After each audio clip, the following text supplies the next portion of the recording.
The 1960s were packed with handclap grooves, tambourine sparkle, call and response hooks, and soaring strings. But some of its biggest hits have slipped from daily playlists, even though everyone knew them then. Here are 10 forgotten hits from the 1960s that once ruled the airwaves and deserve another listen. Number 10. Don't Mess with Bill by the Marvelettes. On the legendary Motown label, many acts vied for airwaves during the peak years of the 1960s. Don't Mess with Bill by the Marvelettes came together under the careful watch of Smokey Robinson. Don't mess with Bill.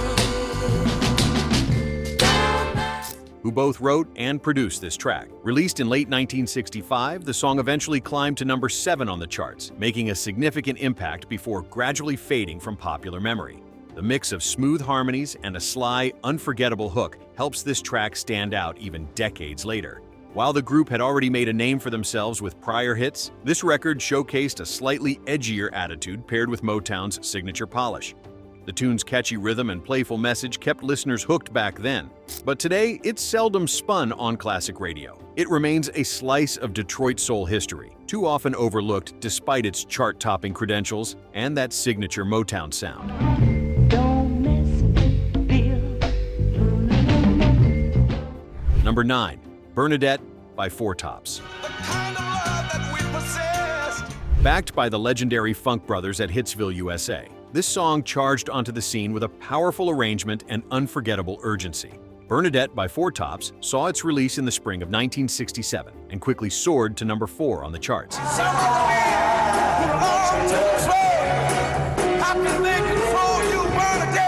This track highlights the group's explosive vocal power paired with an innovative, brass-laden arrangement, courtesy of Holland Dozier Holland.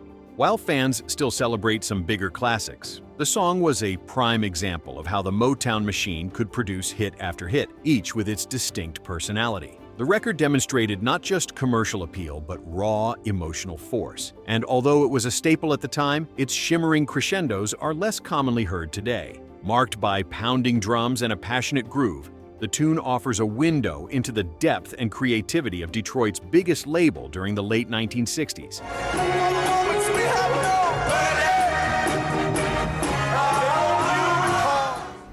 Number 8. Nowhere to Run by Martha and the Vandellas.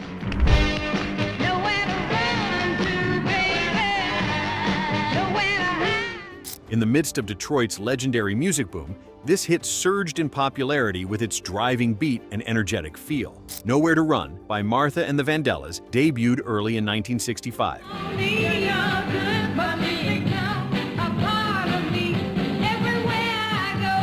And soon made its way to number 8 on the charts. Behind the scenes, the production incorporated chains as percussion, lending the song an intensity that captured the era's sense of restlessness and hope. The track showcased striking interplay between tight harmonies and propulsive instrumentation, a testament to Motown's ability to mix innovation with hit-making sensibility. While its opening bars are instantly recognizable to die-hard fans, the tune tends to be overlooked in all but the most dedicated soul playlists today. The record stands as a symbol of mid-1960s energy, a spirited anthem whose power remains undeniable even if time has dimmed its shine in mainstream rotation.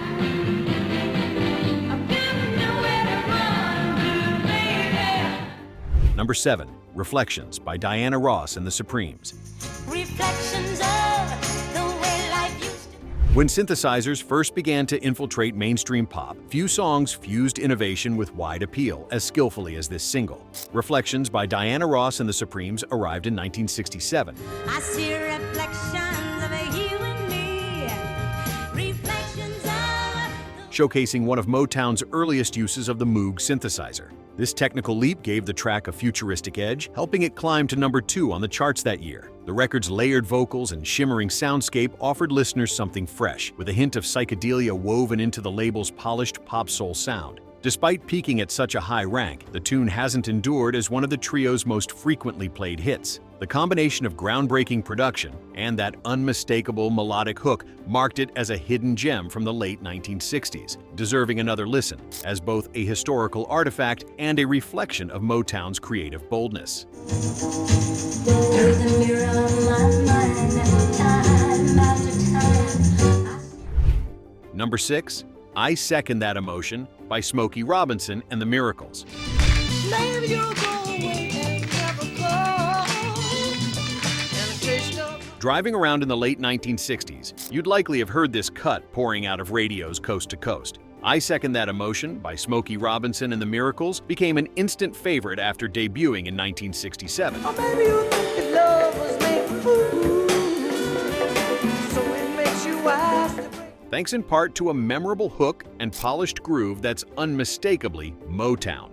The track reached number 4 on the charts, a testament to how quickly its catchphrase and melody caught on. Although everyone seemed to know this single at the time, it now quietly lingers in the background of oldies playlists, seldom enjoying top billing. Recorded at Hitsville's iconic Studio A, the record's unique title came from an offhand comment among songwriters, revealing how inspiration sometimes strikes in the most casual moments. This tune solidified the group's place in the pantheon of soul, even as its everyday presence has faded for many music fans. So when you want me, I'll be there. I'll be there.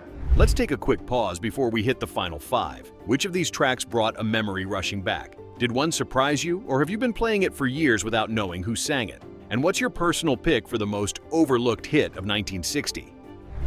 Number 5. What Does It Take to Win Your Love by Junior Walker and the All-Stars. Released on Motown's subsidiary label Soul Records, this single turned a saxophone-driven plea into one of the most memorable entries in late 1960s soul. What Does It Take to Win Your Love by Junior Walker and the All-Stars was first issued in 1968.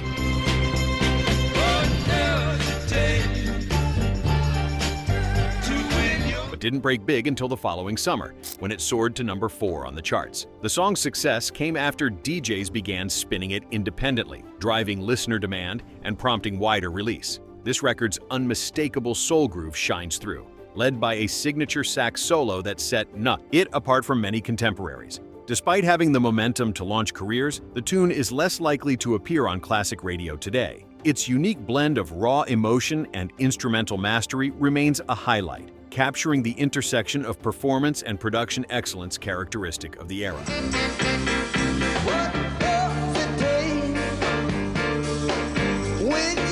Number 4. I Wish It Would Rain by The Temptations. But I wish it would rain. As the 1960s drew toward their close, a new intensity crept into the Motown sound. I Wish It Would Rain by The Temptations bears the mark of producer Norman Whitfield. So day after day, I stay locked up in my room. I know to you. Who began steering the group toward deeper, more emotionally charged material. Released in late 1967, this song rose to number 4 on the charts and immediately resonated with listeners coping with heartbreak and change. The record's mournful piano and dramatic strings offer a glimpse of the more complex arrangements that Motown would embrace in the coming years. Although its melancholy grandeur left a strong impression at the time, this track now plays mostly as a deep cut for longtime fans. The song's nuanced production and stirring vocal delivery showcase an evolution for both group and label during the tail end of the decade. I wanna go outside.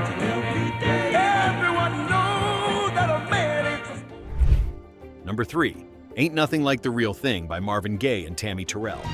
Ain't nothing like the real thing. Songwriting duo Nicholas Ashford and Valerie Simpson delivered some of their most enduring material to Motown during the later years of the 1960s, crafting a special chemistry with each collaboration. Ain't Nothing Like the Real Thing by Marvin Gaye and Tammy Terrell was released in 1968. Got your picture hanging on the wall, but it can't see or come to me when I call. And broke into the top 10, landing at number 8 on the charts. The single's sophisticated interplay and silky vocal blend became hallmarks of classic soul duets, setting the tone for countless pairings that would follow. This track's gentle grooves and seamless arrangement captured listeners in a way that made it a radio staple. Yet, over time, it's grown less omnipresent. While its influence lingers in R&B's DNA, the tune now lives mostly in retrospective playlists and the hearts of devoted fans, a testament to the era's songwriting and production magic. So glad we got the real thing, babe. Number 2. Do You Love Me by The Contours.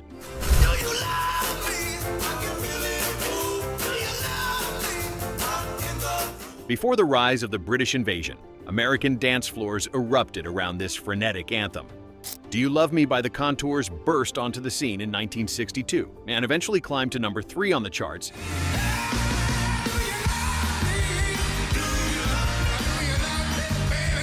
Thanks to its irresistible energy and raw, gritty vocal. Written and produced by Berry Gordy himself, the song became a fixture at parties and sock hops nationwide.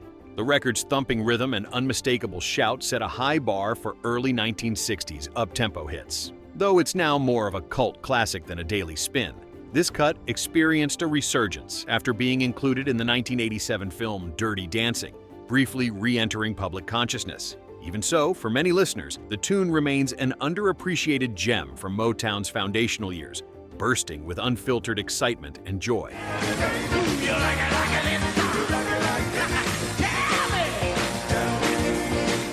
Number 1, I Want You Back by the Jackson 5.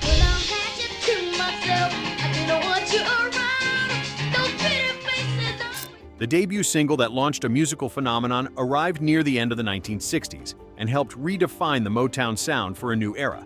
I Want You Back by the Jackson 5 was released in October 1969 and quickly rocketed to number 1 on the charts.